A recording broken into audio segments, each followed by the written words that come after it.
Think of the world economy like a finely woven spider web. Pull on the thread, and the entire structure shakes. That's exactly what happened on April 5th, 2025.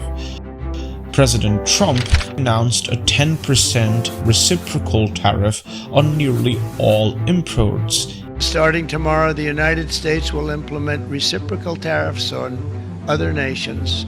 It's been a long time since we even thought of that.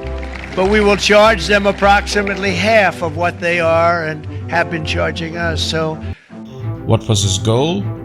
To fix what he called was an unfair trade practice and protection for American industries.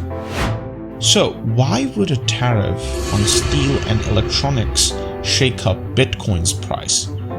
April 3rd, 2025, just before the big tariff news, US crypto-related stocks like Coinbase, MicroStrategy, and others started failing.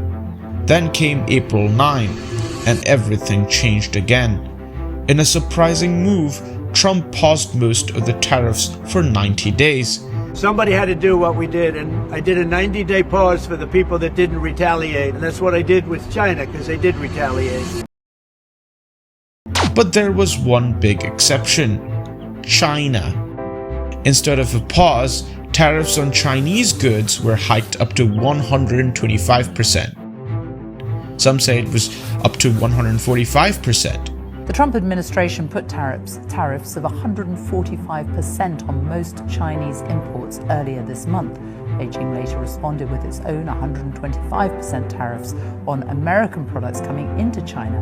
The market responded fast. Bitcoin shot up from around $77,000 to $81,000, a 6% jump in just a few hours. And it wasn't just Bitcoin. MicroStrategy went up 24%, Robinhood jumped 22%, Coinbase climbed 19%. But the story doesn't stop there. April 10th brought another important moment. The US Senate confirmed Paul Atkins as the new SEC chair with a whopping 52-44 vote. Atkins stepped in and sent a powerful message: regulation is coming. This isn't just three separate events, it's one connected story. Tariffs shake the global web, disrupting entire industries, markets respond instantly, and crypto moves with the waves, and regulation steps in, trying to bring order, clarity, and maybe even open the door for big players. See, when policy decisions land, their effects ripple everywhere, from Detroit's car factories to Bitcoin miners in Texas. And now with Paul Atkins holding the whistle, the next play could be the one that finally brings big institutions and investors into crypto. The battle between trade and technology is heating up. So stay tuned, because in today's economy, everything is connected. Every move matters.